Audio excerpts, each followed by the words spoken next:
नुकतीच विटा नगरपालिकेत आरक्षण सोडत जाहीर झाली आणि विट्यातील राजकीय क्षेत्रामध्ये एकच खळबळ उडाली. पाटील आणि बाबर गटातील अनेक दिग्गज, दोन्ही पार्टीतील मजबूत खांब असलेले उमेदवार आरक्षणामुळे बाजूला फेकले गेले. हमखास निवडून येण्याच्या प्रभागांमध्ये आरक्षणामुळे त्यांना निवडणुकीत उभे राहता येणार नाहीये. अशी परिस्थिती असताना ती आता काय निर्णय घेणार हे पाहणंही महत्वाचं ठरणार आहे. नमस्कार, मी वैभव आणि आपण पाहताय प्राईम न्यूज रोखोक. बाबर आणि पाटील गट हे दोघेही सत्ताधारी महायुतीचे घटक आहेत.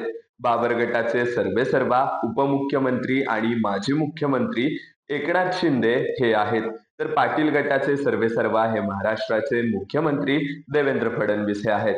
त्यामुळे दोघांनाही साहजिकच वाटणार की विट्यामध्ये आपली सत्ता असावी.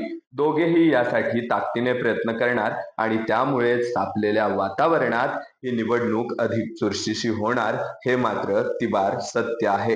प्रत्येक जण वाट पाहतोय ती तारीख कधी जाहीर होते याचीच. एकदा का विटा नगरपालिकेच्या निवडणुकीची तारीख जाहीर झाली की मग मात्र साम दाम दंड भेद सर्व काही वापरत दोन्ही बाजूंचे मावळे रणांगणात उतरणार हे नक्की आहे. त्यामुळे प्रत्येक जण निवडणुकीची तारीख कधी जाहीर होते याचीच वाट पाहत आहे. प्रत्येक प्रभागांमध्ये प्रचंड मोठी खळबळ उडाली असून अनेक जण मीच उभा राहणार यासाठी प्रयत्न करत आहेत. अनेक प्रभागांमध्ये सध्या उमेदवार मिळत नाहीयेत अशी देखील परिस्थिती आपल्याला पाहायला मिळते. परंतु जशी जशी निवडणूक जवळ येईल तसे अनेक इच्छुक तयार होणार आहेत. त्यामुळे दोन्ही बाजूकडून एकास एक उमेदवार देण्यासाठी ताकदीने प्रयत्न होत आहेत.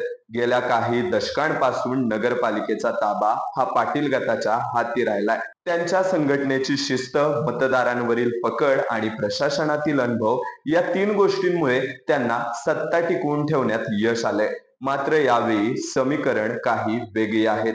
विधान परिषद निवडणुकी दरम्यान बाबर गटाला विट्यातून तब्बल 5,000 मतांचं लीड मिळालं होतं. हा आकडा छोटा नाहीये. हाच आकडा आता आगामी नगरपालिकेच्या रणधुमाळीमध्ये चित्र बदलू शकतो. त्यामुळे या निवडणुकीत वर्चस्वाचा पडदा कोणाच्या बाजूने झुकतोय हा सर्वांच्या चर्चेचा केंद्रबिंदू ठरलाय. पाटील गटाची ताकद अजूनही दुर्लक्षित करता येणार नाही. त्यांच्याकडे अनुभवी कार्यकर्त्यांचा मजबूत पाया आहे. मात्र बाबर गट तरुण रक्त आणि नव्या राजकीय समीकरणांच्या जोरावर मैदानात उतरतोय. लोकांमध्ये बदलाची अपेक्षा आहे आणि त्यावर बाबर गट भक्कमपणे खेळतोय.